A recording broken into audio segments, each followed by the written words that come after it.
Ye shall receive power. December 7th, Daily Devotional by Ellen G. White. Not in my own way.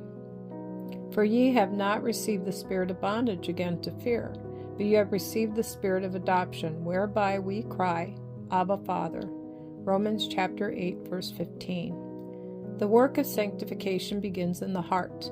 We must come into such a relation with God that Jesus can put his divine mold upon us. We must be emptied of self in order to give room to Jesus. But how many have their hearts so filled with idols that they have no room for the Redeemer of the world?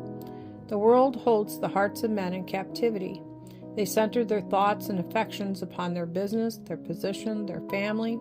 They hold to their opinions and ways and cherish them as idols in the soul. But we cannot afford to yield ourselves to the service of self, holding to our own ways and ideas and excluding the truth of God. We must be emptied of self, but this is not all that is required. For when we have renounced our idols, the vacuum must be supplied.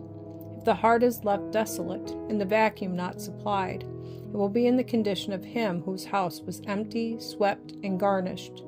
Matthew chapter 12, verse 44. But without a guest to occupy it.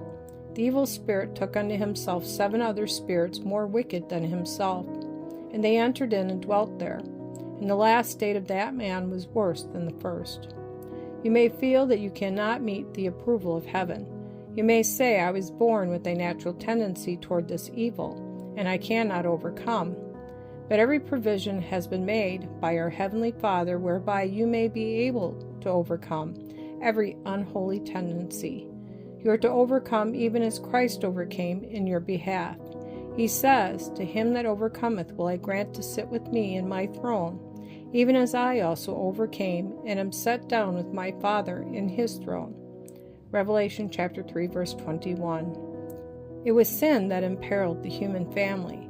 And before man was created, the provision was made that if man failed to bear the test, Jesus would become his sacrifice and surety, that through faith in him, man might be reconciled to God. For Christ was the Lamb, slain from the foundation of the world. Revelation chapter 13, verse 8. Christ died on Calvary that man might have power to overcome his natural tendencies to sin. But one says, Can I not have my own way and act myself? No, you cannot have your way and enter the kingdom of heaven. No, my way will be there. No human ways will find place in the kingdom of heaven.